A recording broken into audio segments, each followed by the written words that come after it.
Hello friends, মই মিন্টু কবি আপোনালোকক সকলোকে স্বাগতম জনাইছো মোৰ ইউটিউব চেনেলত। তো ফ্ৰেন্ডছ মই আজি আপোনালোকৰ কাৰণে অ্যামেজিং গেজেটৰ ভিডিঅ' লৈছো। তো ভিডিঅ'টো স্কিপ নকৰি শেষলৈকে চাই যাব।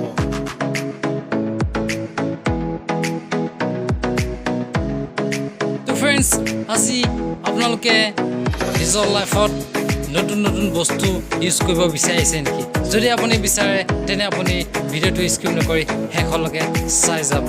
আৰু ভিডিঅ'টো চাই কেনেকৈ আপোনালোকে পাইছে কমেণ্ট কৰি জনাব।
তো ফ্ৰেন্ডছ আপোনালোকে ভিডিঅ'টো চাই যদি ভাল পাইছে তেন্তে লাইক কমেণ্ট শ্বেয়াৰ ছাবস্ক্ৰাইব আৰু লগতে বেল আইকন দবাবলৈ নাপাহৰিব। আজিলৈ ইমানে, সকলো ভাল থাকিব। জয় অসম, জয় অসম, জয় অসম।